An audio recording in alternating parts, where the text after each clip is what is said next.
کیا ایک بیماری جو ہماری چھوٹی سی غلطی کی وجہ سے پھیل رہی ہے، اس کا نام ہے آنتوں کا کینسر، جو کہ اس وجہ سے پھیلتی ہے کہ جب ہم لوگ کھانا کھانے کے بعد پانی پیتے ہیں تو یہ پانی کینسر کے جراثیم کی پرورش کی وجہ بنتا ہے، اور یہ تو حدیث نبوی ہے کہ کھانا کھانے کے بعد پانی پینا وبا ہے۔ یہ حدیث کہیں نہیں ہے کھانا کھانے کے بعد پانی پینا وبا ہے، یہ ڈاکٹروں حکیموں کی تحقیق ہے کہ کھانا کھانے کے بعد پانی پینے سے ہاضمہ خراب ہوتا ہے۔ تو یہ میں تھوڑی سی آپ کو ڈاکٹروں کی بھی بتا دوں تحقیق کہ یہ جو ہے نا حدیث سے کھانے کے بعد پانی پینا ثابت ہے۔ مشہور حدیث ہے، نبی صلی اللہ علیہ وسلم گئے، بھوک لگی تھی، کھجور کے باغ میں گئے، آپ نے کھجور کھائے اور اس کے بعد پانی پیا، خوب سیر ہو کر کھجور بھی کھائے، پانی بھی پیا، اور پھر اللہ کی نعمت کا شکر ادا کیا اور فرمایا لَتُسْأَلُنَّ يَوْمَئِذٍ عَنِ النَّعِيمِ، قیامت کے دن تم سے ان نعمتوں کا سوال ہوگا۔ اس میں کھجور بھی ہے، پانی بھی ہے۔ تو حکیم تو منع کرتے ہیں کھجور کے بعد پانی نہ پیو۔ تو بات یہ ہے کہ نبی صلی اللہ علیہ وسلم سے ثابت ہے۔ دوسری بات، یہ بات یاد رکھیں کہ انبیاء فطرت پہ ہوتے ہیں۔ انبیاء کبھی کوئی ایسا کام بھی نہیں کرتے جو صحت کے لیے نقصان دہ ہو، یہ ایک لاشعوری طور پر، کیونکہ اللہ نے ان کو ایک نیچر پہ چلایا ہے۔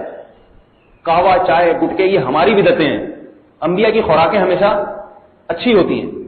حدیث میں آتا ہے نبی صلی اللہ علیہ وسلم نے کبھی بغیر چھنا آٹا نہیں کھایا۔ ہم لوگ کیا کھاتے ہیں؟ ربڑ کی روٹیاں کھاتے ہیں۔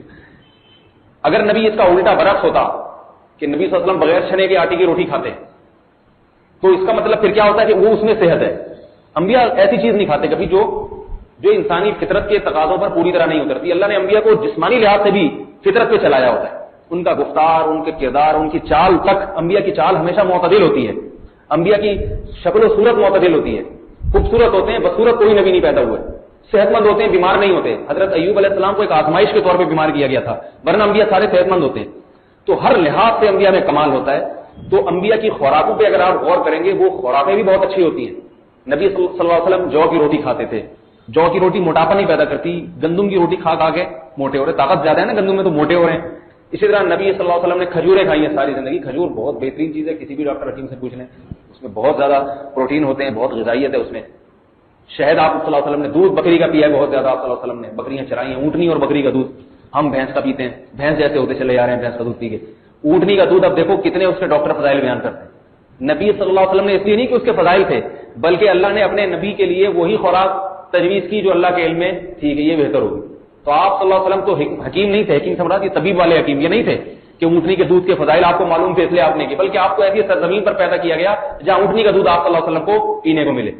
تو یہ ساری چیزیں ہر لحاظ سے، نبی صلی اللہ علیہ وسلم بیری کے پتوں سے غسل ہوتا تھا۔ یہ جو صابن سے ہم غسل کرتے ہیں یہ کھال کے لیے نقصان دہ، ڈاکٹر حضرات کہتے ہیں کہ اس میں کیمیکل ہوتے ہیں، بال جو آج کل جلدی سفید ہو رہے ہیں سر کے، اور یہ صابن کے استعمال سے ہو رہے ہیں۔ تو اب جائز ہے، ایسا نہ ہو کہ بیری درختوں پہ چڑھے رہیں، اور بہت سارے فرائض واجبات ہیں ان کی طرف توجہ زیادہ دیا کریں۔ تو انبیاء نے جب نبی صلی اللہ علیہ وسلم نے کھجور کھانے کے بعد پانی پیا ہے تو یہ معدے کے لیے نقصان دہ نہیں ہو سکتا، پہلی بات تو یہ۔ دوسری بات یہ کہ ڈاکٹروں یا حکیموں کی کوئی تحقیق جب سامنے آئے تو بلا وجہ اس کو جھٹلانے کی بھی ضرورت نہیں ہے قرآن حدیث کی روشنی میں، سمجھ آ رہی ہے بات؟ کوشش کریں تطبیق دینے کی۔ تو میں نے ایک تطبیق یہ دی ہے کہ بھائی نبی صلی اللہ علیہ وسلم کا اگر ایک عمل لوگے نا تو بات نہیں بنتی، آپ کا پورا عمل لیا جائے۔ حدیث میں آتا ہے جب کھانا کھاؤ تو اپنے کھانے کے 3 حصے کرو، حدیث ہے، ایک کھانے کے لیے، ایک حصہ پینے کے لیے، اور ایک ہوا کے لیے۔ بہت زیادہ کھاتے تو سانس لینے کی بھی جگہ نہیں ہوتی، اور حقیقت ہے، مشاہدہ ہے، سانس ہی نہیں آتا۔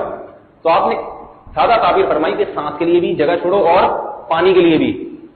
تو اس سے یہ تطبیق ہو جاتی ہے کہ نبی نے جو کھانے کے بعد پانی پیا تو وہ کھانا بھی مختصر ہوتا تھا، اور ہمیں جو ڈاکٹر کہتے ہیں نا کھانے کے بعد پانی نہ پیو، وجہ وہ ڈاکٹروں کو پتا ہے کہ کھانے کے بعد ان کے یہاں پانی کی جگہ، پانی اپنی جگہ خود بناتا ہے، جیسے کنڈکٹر بس جتنی بھری ہوئی ہو کنڈکٹر جگہ بنا لے گا، بس فل لدی ہوئی ہونا W11، آپ کی پاؤں انگوٹھا رکھنے کی جگہ نہیں ہے پائدان پہ، لیکن کنڈکٹر ادھر سے چڑھے گا، سب سے کرایہ لے کے بخیر و عافیت اگلے دروازے سے نکل آئے۔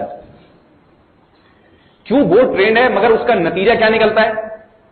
8-10 کچلے ہوئے ہوتے ہیں اندر، کسی کا پاؤں پہ اس کا پاؤں آ رہا ہے، کوئی پھنس رہا ہے، کسی کا موبائل جیب سے نکل گیا، اسی چکر میں جیب پتروں کو موقع مل گیا کہ ابھی تو یہ پچکا ہوا ہے، جو چاہے نکال لو اس کی جیب سے۔